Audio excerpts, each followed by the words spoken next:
এই ভিডিওতে কথা বলবো স্বামী বা স্ত্রীর মৃত্যুযোগ বা স্বামী বা স্ত্রীর অসুস্থতা বা স্বামী বা স্ত্রীর করুণ পরিণতি, জীবন থেকে চলে যাওয়া, এই ধরনের যে অভিজ্ঞতা আমার হয়েছে সেটা নিয়ে। আমি অনেকের হাতেই দেখেছি বিবাহ রেখা এবং হাতের অন্যান্য রেখায় এমন কিছু চিহ্ন যেগুলো থেকে স্পষ্টভাবেই বোঝা যায় যে তাদের কোন বয়সে স্বামী বা স্ত্রীর অসুস্থতা বা মৃত্যুযোগ বা এমন কোনো খারাপ ঘটনা ঘটবে যেগুলোর দ্বারা তার জীবনে কিন্তু একটা প্রভাব পড়বে। আর যেসব প্রভাব পড়বে সেগুলো মনে ছাপ পড়ে, আর সেই সব ছাপই কিন্তু হাতে রেখা হয়ে ফুটে ওঠে। তো এই ভিডিও দেখলে আপনি জানতে পারবেন যে আপনার হাত বা আপনার কোনো আত্মীয় স্বজন বা আপনার উল্টো দিকের মানুষ, অর্থাৎ আপনার উল্টো দিকে যিনি থাকবেন তার হাতের এমন কোনো চিহ্ন যেখান থেকে তার আপনার জীবন থেকে চলে যাওয়ার ইঙ্গিত বোঝাচ্ছে কিনা। নমস্কার, আমি অ্যাস্ট্রোলজার ঘোষ। যারা নতুন, চ্যানেলটা সাবস্ক্রাইব করে এই ধরনের শিক্ষামূলক ভিডিও দেখতে হলে সাথে থাকুন। তো চলুন এবার টপিকে প্রবেশ করি। আসলে হাতের এই জায়গাটা আপনারা অনেকেই জানেন। হাতের এই যে জায়গাটা, এটা হলো বুধ স্থান। এই বুধ স্থান হচ্ছে আমাদের মনের যে পরিস্থিতি তা ফুটিয়ে তোলে।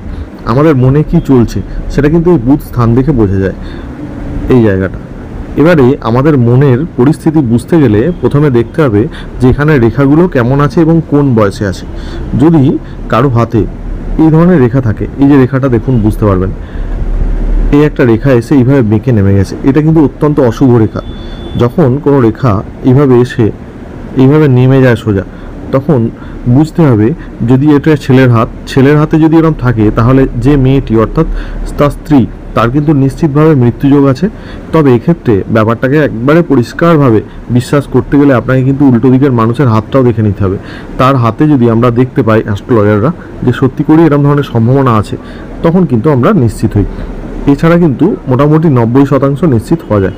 এবার এই হাতটিতে যেটা আছে সেটা আনুমানিক আমি বলতে পারি যে দেখুন এরকম একটা পরিস্থিতি আছে, যেটা কিন্তু আপনার হবে মোটামুটি 40-র আশেপাশে, 30 থেকে 40 এই পরিস্থিতিতে কিন্তু হবে।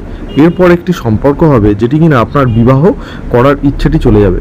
সম্পর্ক হবে কিন্তু বিবাহ করার ইচ্ছে চলে যাবে। তার আগেও একাধিক ছোট সম্পর্ক এই হাতে আছে। এটা গেল একটা তথ্য। এবারে আমি ফ্রেশ করে দিয়ে আপনাকে বোঝাচ্ছি যে এই ধরনের আরও অন্যান্য কী রেখাগুলো হয়। দেখুন, যখন আপনার হাতে বিবাহ রেখাতে কোনো ত্রুটি থাকে, তখন কিন্তু সেটা আগে থেকেই বোঝা যায়। ত্রুটি বলতে কীরকম, বিবাহ রেখা নানা ধরনের হয়। যেমন ধরুন এখান থেকে কোনো রেখা এইভাবে এসেছে, এটা একটা ভালো বিবাহ রেখা। এই বিবাহ রেখার ওপরে যখন এরকম ধরনের কাটাকুটি চিহ্ন থাকে, সেটা যেরকম হতে পারে, এরকম হতে পারে, তখন কিন্তু সেটা ত্রুটি বলে। যদি কারো হাতে এরকম চিহ্ন থাকে, তাহলে বুঝতে হবে যে নানা ধরনের সাংসারিক অশান্তির মধ্যে সে ভুগবে। ভালোভাবে লক্ষ্য করুন, বিবাহ রেখার ওপরে এরকম উল্টো দিক থেকে কাটাকুটি চিহ্ন যদি থাকে। এবার যদি এরকম না থেকে অন্য কিছু থাকে, তাহলে কি হবে? অন্য কিছু বলতে কি, অন্য কিছু বলতে এরকম ধরনের ব্যাপার, যখন বিবাহ রেখা এরকম বেঁকে নিচের দিকে নেমে যায়, যখন বিবাহ রেখা বেঁকে নিচের দিকে নেমে যায়, তখন আপনাকে বুঝতে হবে যে উল্টো দিকের মানুষটা আপনাকে হয় ছেড়ে চলে যাবে, নইলে দুঃখজনক কোনো পরিস্থিতি তৈরি হবে আপনার সাথে। তো বিবাহ রেখা যেভাবেই আপনার নিচে দিয়ে নামুক না কেন, যত বয়সে নামবে তত বয়সে কিন্তু সেই খারাপ ঘটনাটা আপনার সাথে ঘটতে পারে। অতএব সাবধান হতে হবে, সতর্ক হতে হবে। স্বাস্থ্য সংক্রান্ত কোনো ইস্যু যদি আপনার স্ত্রীর থাকে, সেটা আগে থেকে আপনাকে যত্ন নিতে হবে। স্বামী বা স্ত্রী উভয়ের হাতেই কিন্তু এটা প্রযোজ্য। যদি এটি মেয়ের হাত হতো, মেয়ের হাতে যদি দেখা যেত যে এই বয়সে বিবাহ রেখাটা এইভাবে নেমে গেছে, তাহলে বুঝতে হবে যে 30 থেকে 35 বছর বয়সে তার স্বামী অর্থাৎ পতিদেব, যার ছাপ তার মনে সব থেকে বেশি পড়েছে, তার কিন্তু সমস্যা আছে জীবনে। সেটা হতে পারে প্রাণহানিকর কোনো সমস্যা বা কোনো অসুখ বিসুখের দ্বারা। যদি দেখা যায় কিছু কিছু হাতে আমি দেখেছি এরকম টাইপের, এরকম ছোট ছোট রেখা, পরবর্তীকালে একটা স্ট্রং বিবাহ রেখা এরকম সোজা। এটা বুঝতে হবে যে সে স্কুল কলেজ লাইফে 1 থেকে 2টি মানসিক সম্পর্কে জড়িয়েছে এবং সেটা খুব স্ট্রং সম্পর্ক। তারপরে কিন্তু তার সেগুলো প্রত্যেকটাই কিন্তু দুঃখ দিয়ে চলে গেছে এবং পরবর্তীকালে তার বিবাহ হয়েছে 25-30 বছর বয়সের মধ্যে।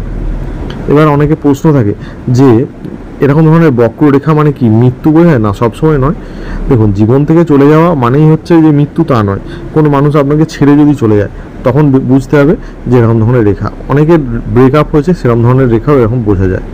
তবে সেক্ষেত্রে কিন্তু একটা জিনিস মনে রাখবেন, যদি আপনার এরকম ওয়াই হয়ে যায় ডগটা, তাহলে কিন্তু আপনি প্রচণ্ড দুঃখ বা কষ্ট পাবেন। সেটা হচ্ছে বৈবাহিক জীবনের কথা বলছি। ওকে, মনে রাখবেন। তো এরকম হাজার রকম রেখা আছে স্বামী স্ত্রীর দুঃখ প্রাপ্তি, মৃত্যুযোগ বা এই ধরনের নিয়ে। যদি কোনো কনসাল্ট করার প্রয়োজন হয়, যারা নিজেরা বুঝে গেছেন ভালো জিনিস, যদি কনসাল্ট করতে লাগে, এখানে হোয়াটসঅ্যাপ নাম্বার দেওয়া আছে, যোগাযোগ করবেন। সবার ভালো হোক, ভালো থাকবেন। ধন্যবাদ।